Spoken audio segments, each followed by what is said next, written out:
저희가 이번 학기에는 갈라디아서와 에베소서와 빌립보서를 공부를 하고 있는데, 다음 주면은 이번 학기 성경 공부를 마치게 됩니다.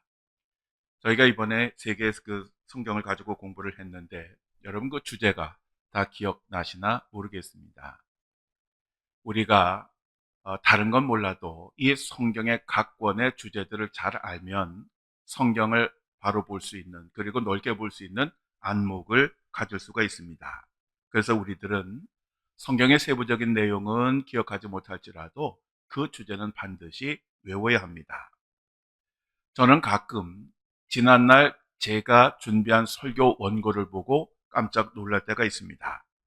왜냐하면 그 설교 준비를 위해서 많은 시간도 들이고 많은 재료도 참고하고 기도하면서 준비했는데, 정작 그 내용이 잘 기억이 나지 않기 때문에 그렇습니다. 이렇게 설교한 사람도 시간이 지나면 자신이 설교한 내용을 이렇게 잊어버리게 되는데, 하물며 평신도들이 한 번 들은 것이나 한 번 본 것을 가지고 설교를 기억하는 것은 결단코 어렵습니다.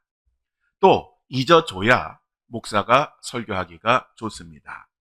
그렇지만 성경의 흐름은 바로 알아야 합니다. 그래야 성경을 바로 이해할 수가 있는 것입니다.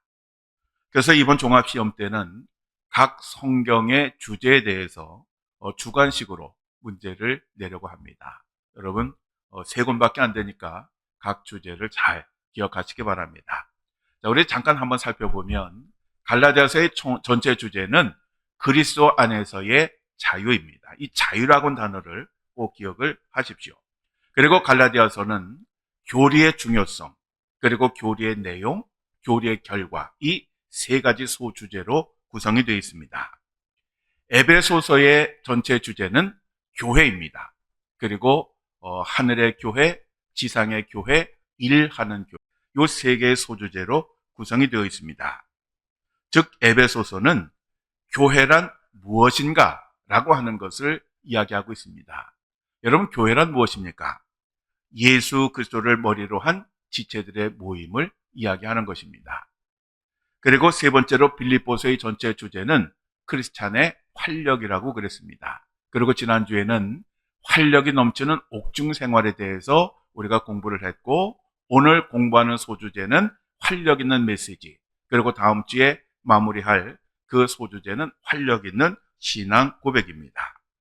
여기서 활력이라고 하는 것은 기쁨을 의미하는 것입니다. 빌립보서는 기쁨의 책입니다. 빌립보서는 사도 바울이 로마의 감옥에서 쓴 그러한 서신인데, 정말 사도 바울은 기뻐할 수 없는 그러한 환경 속에서도 기뻐하라고 권면을 하였습니다. 그리고 기뻐할 이유는 우리가 처한 환경, 조건 때문이 아니라 그리스도 때문이라고 그렇게 이야기를 합니다. 즉 우리가 예수 그리스도 안에 있으면 항상 기뻐할 수 있다라고 하는 그러한 말씀입니다. 자, 그러면 지난주에 공부한 내용을 우리 잠깐 복습을 하겠습니다. 원래 빌립보는 사도 바울이 제2차 전도 여행 중에 방문했던 곳이고, 바로 그때 세운 그러한 교회입니다.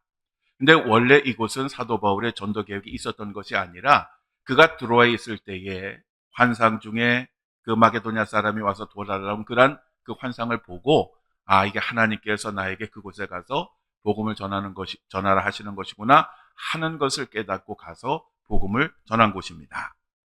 사도 바울은 빌립보에서 자주 옷감 장사를 하는 루디아라고 하는 여인을 만나게 됩니다. 이 루디아는 유대교를 받아들이고 하나님을 믿은 여인이었는데, 사도 바울의 전도로 기독교로 개종을 해서 유럽 최초의 기독교 신자가 되었습니다.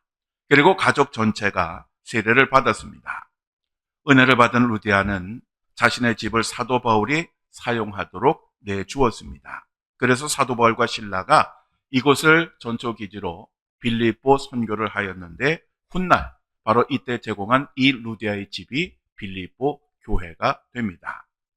이 빌립보에는 다른 지역과는 달리 유대인들이 많지를 않았습니다. 그래서 사도 바울은 유대인들의 방해와 박해를 받지 않고 아주 열심히 이곳에서 선교를 할 수 있었고, 많은 그런 결실을 거둘 수가 있었습니다. 빌립보서 1장 1절에서 26절까지의 그 내용은 활력이 넘치는 옥중 생활이었습니다. 사도 바울은 로마 시위대 감옥에 있었기 때문에 로마의 많은 고위 관료들 그리고 군인들과 수시로 접촉했고 이들에게 복음을 전할 수가 있었습니다. 그리고 당시 사도 바울을 시기하고 미워하던 사람들이 있었고 그들이 사도 바울을 비난하였지만 오히려 그들로 인해서 복음이 증거되기도 하였습니다. 그래서 사도 바울은 자신이 어떻게 되든지, 즉 사람들이 나를 욕하든지 말든지 어쨌든 전파되는 것은 예수 그리스도이기 때문에 자기 자신은 기뻐하고 기뻐할 것이다 라고 그렇게 고백을 했습니다. 이처럼 사도 바울은 사람들이 보기에는 절망적인 그런 상황이었지만 끊임없이 감사하고 기뻐하였습니다. 그리고 사도 바울은 삶의 목적과 이유를 분명히 알았던 그런 사람이었습니다. 그래서 사도 바울은 주를 위해 살아도 좋고 죽어도 좋다라고 그렇게 고백을 했습니다. 사도 바울의 삶의 목적은 세 가지였습니다. 첫째는 그리스도를 전파하는 것이고 두 번째는 성령의 도우심으로 구원에 이르는 것이고 세 번째는 그리스도가 자신의 몸에서 존귀하게 되는 것이었습니다. 그리고 사도 바울이 사는 이유도 세 가지였는데 첫째는 그리스도 때문에 살고 두 번째는 성도들의 믿음의 진보, 즉 성장을 위해서 살고 세 번째는 자신으로 말미암아 풍성하게 하려고 하는 것이다 라고 그렇게 고백을 했습니다. 바로 여기까지가 지난주 우리가 공부한 내용이고 오늘은 빌립보서 1장 27절부터 2장 끝까지 공부를 하겠습니다. 이 빌립보서 1장 27절부터 2장 끝까지의 그 내용은 크게 세 가지입니다. 첫째는 복음에 합당하게 생활을 하라고 하는 것입니다.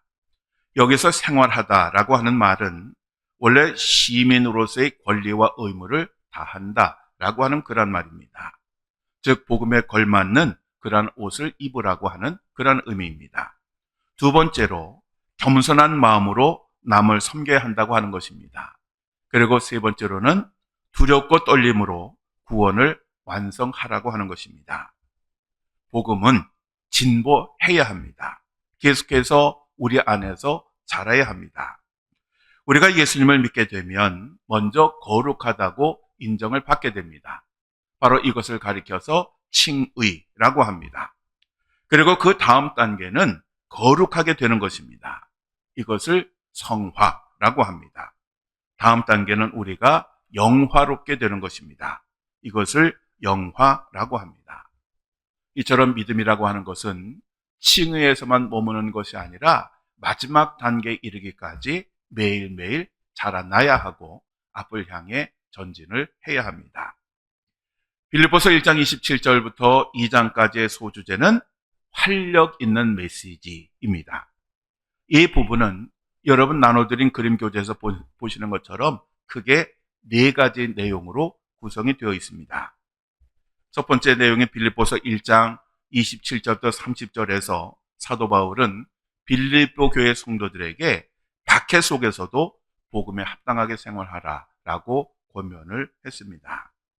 즉 예수 그리스도로 말미암아 구원을 받았으니 구원받은 자로서 복음에 합당하게 생활하라 이렇게 권면을 한 것입니다.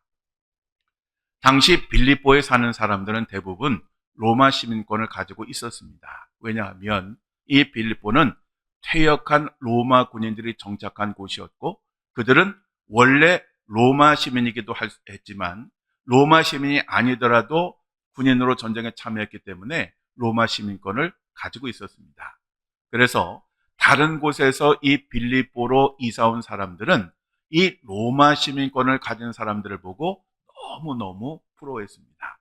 왜냐하면 이 당시 로마 시민권을 가졌다라고 하는 것은 어마어마한 특권이었기 때문에 그렇습니다. 바울은 바로 이러한 것을 염두에 두고 빌립보에 사는 사람들에게 그들이 로마의 시민임을 자랑하듯이 천국의 시민다운 삶을 살아라 그렇게 권면을 했던 것입니다. 당시 로마 황제는 네로였습니다. 이 네로는 기독교에 대한 박해를 역사적 사명으로 알고 했던 그러한 사람이었습니다. 또 뿐만 아니라 이방인들의 우상 숭배와 반기독교적인 문화가 판을 치고 있었습니다. 뿐만 아니라 복음이 증거되어지는 곳에 유대인들이 쫓아와서 거짓된 진리로 교인들을 흔들었습니다. 그래서 당시 신앙생활을 하는 것이 정말 쉽지가 않았습니다. 그렇지만 사도 바울은 비록 이러한 것이 있을지라도 절대로 흔들리거나 포기하지 말고 싸우며 믿음을 지키라고 권면을 한 것입니다. 오늘도 마찬가지입니다. 오늘 우리가 사는 이 세상은 우리가 그리스도인답게 살지 못하도록 방해하는 것들이 굉장히 많습니다. 쾌락주의, 음란한 문화, 마약, 이단, 종교다원주의, 동성애, 외모지상주의, 그리고 물질 만능주의가 판을 치고 있습니다. 우리들은 이러한 것들을 잘 극복하고 넘어서서 끝까지 믿음의 삶을 살아야 합니다. 사도 바울은 복음에 합당하게 생활하기 위하여 빌립보 교회 성도들에게 한 마음, 한 뜻으로 협력하라라고 권면하였습니다. 여기서 한 마음 그랬는데 이 마음이라고 하는 헬라어 단어는 푸뉴마입니다. 이 푸뉴마라고 하는 것은 성령을 가리키는 것입니다. 그래서 한 마음을 품고 협력하라라고 하는 말은 성령 안에서 하나가 되어 협동하라라고 하는 그러한 의미입니다. 우리가 성령 안에서 팀웍을 이루는 것은 굉장히 중요한 것입니다. 왜냐하면 우리가 각계적으로 있으면 사탄의 공격을 받기가 굉장히 쉽고 무너지기가 쉽습니다. 그러나 우리가 서로 단결을 하면 단단해져서 이러한 위기를 넘어설 수가 있는 것입니다. 우리 하나님께서 이 땅에 교회를 세우신 목적 중에 하나가 바로 이것입니다. 그래서 에베소서 2장 22절에 너희도 성령 안에서 하나님이 거하실 처소가 되기 위하여 그리스도 예수 안에서 함께 지어져 가느니라 라고 말씀하고 있습니다. 성령 안에서 그리고 예수 그리스도 안에서 함께 지어져 가는 것이 교회인 것입니다. 물론 우리가 이단과는 절대로 하나 될 수가 없습니다. 왜냐하면 이단과 우리의 근본적인 차이가 뭐냐 하면 영이 다릅니다. 우리는 성령의 인도함을 따라 살지만 이단은 교주의 영을 따라 사탄의 영을 따라 살기 때문에 그렇습니다. 또 갈라디아서 5장 15절에 만일 서로 물고 먹으면 피차 멸망할까 조심하라 라고 경고하고 있습니다. 이유에 어떻든 간에 교회에서 갈등하고 싸우게 되면 서로 망하게 됩니다. 그래서 교회에서 가장 위험한 것 중에 하나가 바로 분열과 다툼입니다. 전도서 4장 12절에 보면 한 사람이면 패하겠거니와 두 사람이면 맞설 수 있나니 세 겹줄은 쉽게 끊어지지 아니하느니라 라고 말씀하고 있습니다. 교회들도 마찬가지입니다. 자기 교회만 잘 되면 되는 것이 아닙니다. 이 교회끼리 서로 협력하고 연합을 해야 합니다. 개교회주의는 결국 망하는 그러한 비결입니다. 사탄이 아주 좋아하는 것이 바로 이 개교회주의입니다. 우리들은 교회끼리 연대해야 합니다. 요즘은 우리가 이 단어를 잘 쓰지 않지만 에큐메니칼 운동이라는 말을 참 많이 썼습니다. 이 에큐메니칼 운동이라고 하는 것은 교파나 교단의 차이를 초월하여 모든 그리스도인들이 하나 되자는 교회 일치 운동이었습니다. 제가 군대에 있을 때 정말 좋았던 게 뭐냐 하면 제가 군대에 있을 때 기독교 11개 교단에서 파송된 군목들과 함께 신앙생활을 했습니다. 우리가 서로 같이 선교사에 가는 데 있어서 교단이 문제된 적은 없습니다. 그런데 이 밖에서, 즉 사회에서는 이 교단이 서로 걸림돌이 될 때가 참 많이 있습니다. 우리들은 이것을 넘어서 성령 안에서 교회가 서로 연대를 해야 합니다. 그리고 사도 바울은 빌립보 교회 성도들에게 대적자들을 두려워하지 말라라고 당부하였습니다. 왜냐하면 전능하신 하나님이 우리와 함께 하시기 때문입니다. 우리 하나님은 적들보다 강하신 분이십니다. 교회를 없애려고 그렇게 발악하던 수많은 세력들은 결국 역사의 뒤안길로 사라졌지만 오늘 하나님의 교회는 우뚝 서서 지금도 세상에 희망이 되고 있습니다. 그리고 사도 바울은 고난도 믿음으로 받아들일 것을 권면을 하였습니다. 빌립보서 1장 29절 30절에 그리스도를 위하여 너희에게 은혜를 주신 것은 다만 그를 믿을 뿐 아니라 또한 그를 위하여 고난도 받게 하려 하심이라. 너희에게도 그와 같은 싸움이 있으니 너희가 내 안에서 본 바요 이제도 내 안에서 듣는 바니라 라고 말씀을 하고 있습니다. 또 베드로전서 4장 12절 13절에 사랑하는 자들아 너희를 연단하려고 오는 불시험을 이상한 일 당한 것 같이 이상히 여기지 말고 오히려 너희가 그리스도의 고난에 참여하는 것으로 즐거워하라. 이는 그의 영광이 나타내실 때에 너희로 즐거워하고 기뻐하게 하려 함이라 라고 말씀하고 있습니다. 우리가 이 세상을 사는 동안 복음을 증거하려고 하면 그리고 그리스도인다운 삶을 살려고 하면 고난을 피할 수가 없습니다. 그래서 중세의 신학자 빈센트는 이렇게 말을 했습니다. 성도는 신랑 되신 예수 그리스도와 혼인하면서 고난을 약혼 선물로 받았다. 얼마나 적절한 말인지 모릅니다. 사도 바울은 로마의 감옥에 있었고 그리고 그가 로마의 감옥에 갇히기 전에도 복음을 전하느라 살 소망이 끊어질 만큼 어마어마하고 다양한 그러한 고난을 받았습니다. 그렇지만 그는 굴복하지 않고 끝까지 복음을 증거할 수가 있었습니다. 우리 예수님도 우리를 구원하시기 위하여 어마어마한 고난과 고통을 당하시고 십자가에서 죽으셨습니다. 고난 후에 영광이 있는 것입니다. 그래서 no cross, no crown 이렇게 말을 합니다. 고난의 십자가가 없으면 구원도 없는 것입니다. 4세기 그 동방의 명설교가 있던 요한 크리소스톰은 사회학을 꾸짖고 당시 왕후였던 유독시아의 사치를 나무라다가 결국 귀양살이를 가게 됐습니다. 그런데 그는 귀양살이를 가면서 태연하게 이렇게 말을 했습니다. 내가 무엇을 두려워할까? 죽음인가? 아니다. 나의 생명은 그리스도께 감추어져 있다. 내가 사는 땅에서 쫓겨나는 것인가? 아니다. 땅과 그 가운데 있는 모든 것이 하나님의 것이다. 나의 소유를 잃는 것인가? 아니다. 내가 이 세상에 가지고 온 것은 없고 떠날 때도 가지고 갈 것은 없다. 나의 보화는 하늘에 감추어져 있다. 저들이 나를 쫓아내면 나는 엘리야처럼 될 것이고 저들이 나를 구덩이에 던져 넣으면 나는 예레미야처럼 될 것이고 굴에 던져 넣으면 다니엘처럼 될 것이고 돌로 친다면 나는 스데반처럼 될 것이고 목을 벤다면 세례 요한처럼 될 것이다. 그리고 나를 매질한다면 나는 사도 바울처럼 될 것이다. 내가 하나님을 의지하였은즉 두려워 아니하리니 혈육 있는 사람이 내게 어찌하리이까. 바로 이것이 우리 그리스도인들의 삶입니다. 그리고 빌립보서 2장 1절부터 11절까지의 말씀은 교회가 하나 되기 위하여 그리스도의 겸손을 배우라 라고 하는 그러한 권면을 하고 있습니다.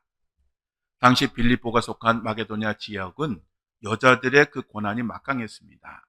자녀들은 아버지의 성이 아니라 여자들의 성을 따랐습니다. 그래서 이러한 사회적 관습 때문에 이 빌립보 지역, 그 마게도냐 지역은 여성들의 권한이 막강하였고 재산권도 독자적으로 행사를 하였습니다.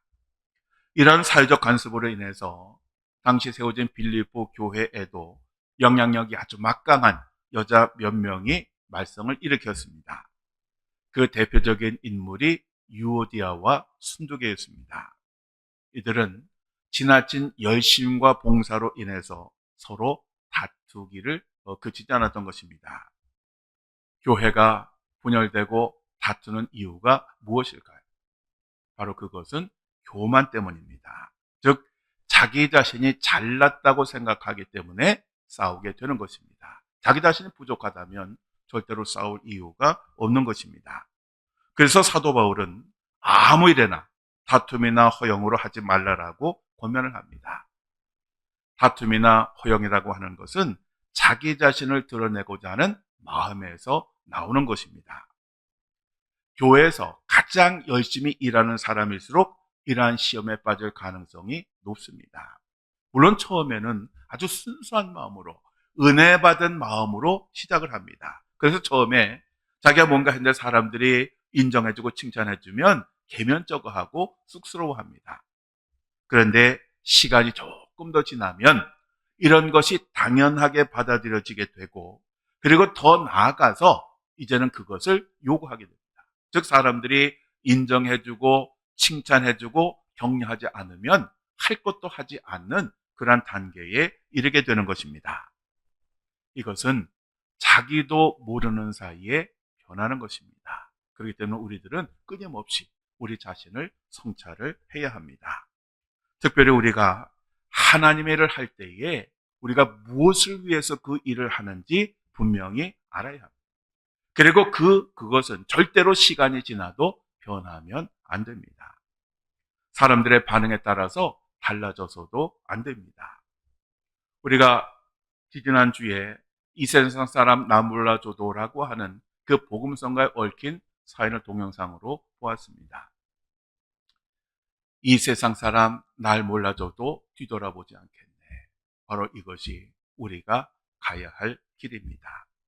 우리는 나 같은 죄인을 우리 하나님께서 기억하시고 하나님의 일꾼으로 삼아주신 것, 우리를 사용하신 그 자체에 대해서 감사하고 충성을 해야 하는 것입니다. 사도 바울은 만일 빌립보 교회 성도들에게 그리스도 안에 무슨 권면이나 사랑의 무슨 위로나 성령의 무슨 교제나 긍휼이나 자비가 있거든 하나 되라, 이렇게 권면을 합니다. 즉 그리스도 안에서 우리가 하나 되어야 하는 근거를 찾아야 된다라고 하는 것입니다. 우리 모든 신앙생활의 근거는 하나님에게 있습니다. 즉 하나님이 원수였던 우리를 사랑하셨기 때문에 우리도 원수를 사랑해야 합니다. 또 하나님이 우리의 죄를 아무 값 없이 용서해 주셨기 때문에 우리도 이 세상을 사는 동안 나의 원수를 아무 값 없이 용서를 해야 합니다. 또 하나님이 높은 보좌를 버리시고 이 세상에 오셔서 겸손히 섬기셨기 때문에 우리도 다른 사람을 그러한 자세와 그러한 마음으로 섬겨야 합니다. 또 하나님이 우리들에게 긍휼과 자비를 베풀어 주셨기 때문에 우리도 다른 사람에게 긍휼과 자비를 베풀어 주어야 합니다. 그런데 많은 사람들이 이러한 신앙생활에 실패하는 이유가 뭐냐 하면 신앙생활에 있어서 기준을 하나님이 아니라 자기 자신에게 두기 때문에 그렇습니다. 즉 자기 자신이 기준이 되어서 사람들을 사랑하고 용서하고 섬기려고 하니까 실패하는 것입니다. 우리가 긍휼과 자비를 베풀지 못하는 이유도 바로 여기에 있습니다. 즉 우리는 조건적인 것을 자꾸 요구합니다. 네가 잘해야 내가 사랑하고, 네가 잘해야 용서하고, 네가 잘해야 나도 섬길 것이다 라고 그렇게 생각을 하는 것입니다.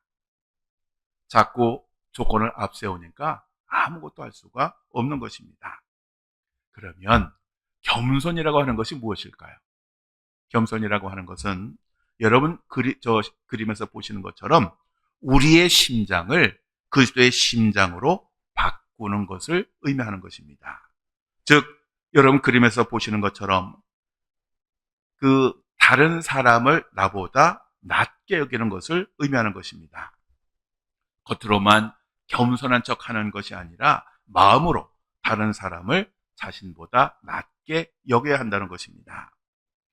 내 자신이 다른 사람보다 권세도 있고 그리고 재물도 많이 있고 능력도 있고 더 많이 배웠을지라도 나를 상대방보다 낮추는 것입니다. 그러니까 여러분 저 시소의 그림을 여러분 꼭 마음에 기억하시기 바랍니다. 또 뿐만 아니라 우리는 자기의 일을 돌보는 것은 기본이고 다른 사람의 일을 돌보아 주어야 합니다. 이 두 가지가 잘 조화를 이루어야 됩니다. 내 일은 하지 않으면서 다른 사람들의 일을 돌보는 것도 문제고, 내 일에만 충실하고 다른 사람을 외면하는 것도 문제입니다. 이 두 가지가 잘 조화를 이룰 때에 우리가 교회 안에서 하나가 될 수 있는 것입니다. 이 세상에 완벽한 사람은 없습니다. 그래서 서로의 도움이 필요한 것입니다. 우리는 겸손해져야 되는데 이 겸손의 가장 대표적인 예가 예수님이십니다. 빌립보서 2장 5절에서 8절에 너희 안에 이 마음을 품으라 곧 그리스도 예수의 마음이니 그는 근본 하나님의 본체시나 하나님과 동등됨을 취할 것으로 여기지 아니하시고 오히려 자기를 비워 종의 형체를 가지사 사람들과 같이 되셨고 사람의 모양으로 나타나사 자기를 낮추시고 죽기까지 복종하셨으니 곧 십자가에 죽으심이라. 지금 여러분이 보시는 저 그림의 내용이 바로 이것입니다. 자, 예수님의 마음을 한마디로 표현하면 어떤 마음입니까? 겸손의 마음입니다. 우리 예수님은 하나님과 같은 분이셨습니다. 그렇지만 스스로 인간과 같이 되셔서 이 세상에 내려오셨습니다. 뿐만 아니라 말구유에서 태어나셨고, 그리고 이 땅을 사는 동안 가난한 사람들, 힘없는 사람들, 소외된 사람들, 사회적 약자들, 그리고 병자들과 함께 하셨고 그들을 섬기셨습니다. 그리고 종들 중에서도 가장 낮은 직급에 있는 종들이 하는 사람의 발을 씻기는 일을 하시고 너희도 이처럼 행하라고 말씀하셨습니다. 뿐만 아니라 십자가에서 죽기까지 복종하셨습니다. 즉 예수님은 자기 자신을 부인하신 것입니다. 예수님께서 이렇게 철저하게 낮아지시자 우리 하나님께서 예수님을 높이셨습니다. 그래서 사망 가운데 있는 예수님을 끌어올리셔서 부활하게 하셨고, 그리고 모든 사람들이 예수님의 이름에 무릎을 꿇게 하셨습니다. 즉 예수님이 낮아지시니까 하나님께서 높이신 것입니다. 이 원리를 우리들은 잘 알아야 됩니다. 어떤 석공이 무릎을 꿇고 비석을 깎고 다듬고 있었습니다.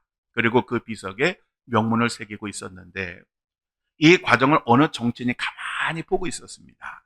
그리고 그 작업을 마무리하던 석공에게 다가가서 이런 말을 했습니다. 나도 돌같이 단단한 사람들의 마음을 당신처럼 유연하게 다듬는 기술이 있었으면 좋겠어. 그리고 돌에 명문이 새겨지듯 사람들의 마음과 역사에 내 자신이 새겨졌으면 좋겠어 라고 말을 했습니다. 그러자 석공이 이렇게 한마디 했습니다.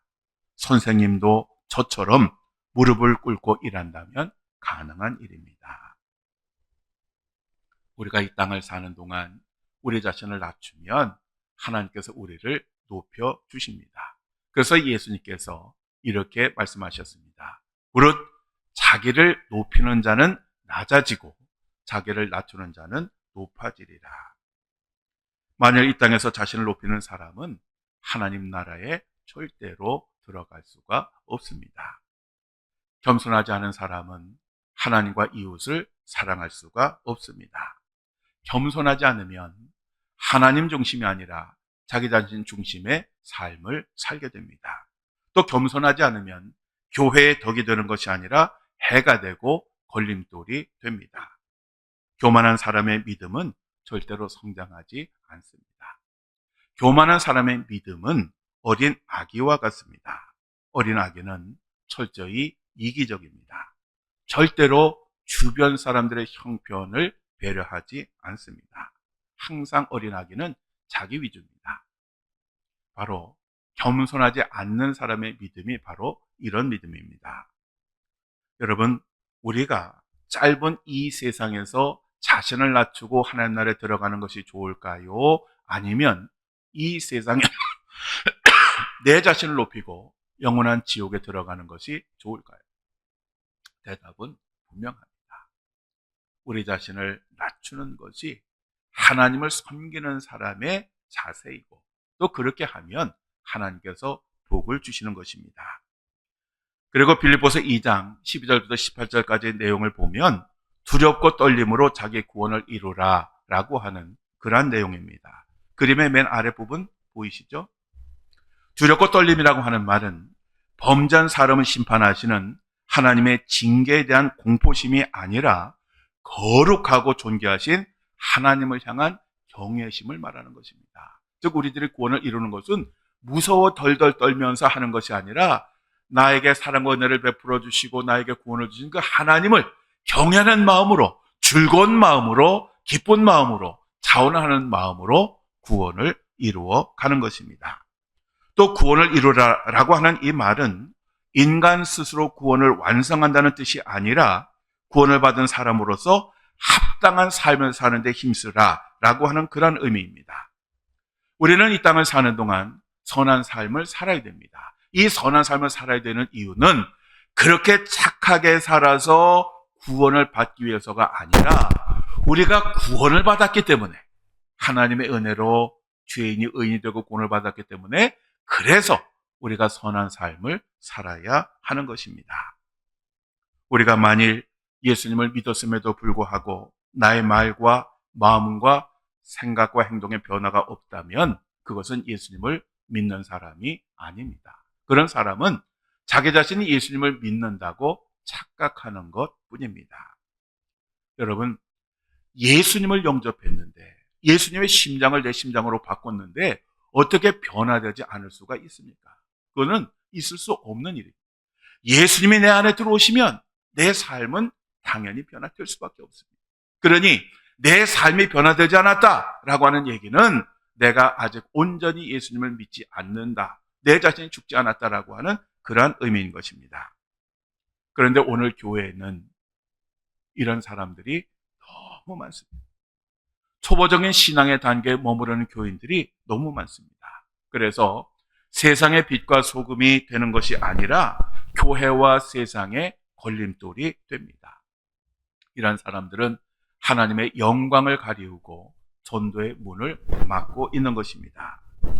여러분, 그 나눠드린 그림 교재에 보시면 저 사람이라면 나도 저 사람처럼 예수를 믿고 싶다라고 그렇게 믿지 않는 사람이 이야기를 합니다. 바로 이것이 성화의 단계에 있는데 바로 우리가 이런 삶을 살아야 됩니다. 세상 사람들은 우리가 입으로 하는 그 소리를 듣는 것이 아니라 우리의 변화된 행동을 보고 듣는 것입니다. 따라서 말만 하는 그리스도인, 혀만 유창한 그리스도인은 절대로 좋은 영향력을 끼칠 수가 없습니다. 삶으로 감동을 주어야 사람들에게 복음을 증거할 수가 있고 사람들을 하나님께로 인도할 수가 있는 것입니다. 즉 우리는 삶으로 복음을 증거해야 합니다. 자, 그러면 우리가 어떻게 살아야 될까요? 첫째는 하나님의 소원을 이루어드리는 삶을 살아야 합니다. 둘째는 원망과 시비가 없이 감사하는 삶을 살아야 합니다. 셋째는 흠이 없이 빛 가운데 살아야 합니다. 넷째는 생명의 말씀을 밝히는 삶을 살아야 합니다. 즉 세상에 예수님의 빛을 비추는 삶을 살아야 합니다. 그리고 다섯 번째는 믿음의 재물과 섬김으로 기뻐하는 삶을 살아야 합니다. 자, 그리고 이제 빌립보서 2장 19절 30절까지의 말씀을 보면 사도 바울이 두 동역자를 소개하고 있습니다. 사도 바울의 삶을 보면 많은 동역자들이 있었습니다. 그들이 있었기에 사도 바울은 끝까지 이방 선교의 사명을 감당할 수가 있었습니다. 사도 바울은 로마의 감옥에 구속된 몸이었기 때문에 자신을 대신해서 디모데를 빌립보 교회에 파송하려고 하였고, 더불어 자기 자신도 만약에 기회가 된다면 한 번 더 빌립보를 방문하고 싶다고 그렇게 이야기를 했습니다. 뿐만 아니라 감옥에 있는 자신을 염려하여 자신을 돕도록 빌립보 교회 성도들이 보낸 그 에바브라디도가 아주 열심히 정성을 다해서 사도 바울을 섬기다 보니 죽을 병에 들렸습니다. 그런데 하나님의 은혜로 그가 회복이 되자 그를 다시 빌립보 교회로 돌려보내서 이 빌립보 교회 성도들의 근심과 걱정을 덜고자 하였습니다. 즉 사도 바울은 자신보다는 빌립보 교회 성도들을 먼저 생각하는 따뜻한 마음을 가진 사람이었습니다. 그래서 이 에바브라디도를 다시 보내면서 빌립보 교회에 보낸 그 서신이 빌립보서입니다. 사도 바울은 자신을 대신하여 이제 처음에는 디모데를 파송하고도 했는데 디모데를 가리켜서 나와 뜻을 같이 하고 진실한 자, 그리고 나와 함께 많은 연단을 받은 자라고 그렇게 칭찬을 하고 소개를 합니다. 오늘날 교회가 부패한 이유는 목회자들이 하나님의 뜻을 빙자하여 자신의 생각을 실현하려고 하기 때문입니다. 입술로는 주님의 이름으로 라고 말을 하지만 사실은 주님의 이름을 빙자하여 자신의 목적을 이루려는 것입니다. 성도들도 마찬가지입니다. 주님의 이름으로 살아가야 하지만 실상은 가만히 보면 자기 자신을 위한 삶을 살고 있습니다. 교회를 섬기고 양떼를 돌보는 사람은 첫째, 겉과 속이 같아야 합니다. 겉과 속이 달라서는 절대로 안 됩니다. 둘째로는 돈을 탐하면 안 됩니다. 그리고 세 번째로는 사람들로 하여금 자신을 따르게 할 목적으로 해서는 안 됩니다.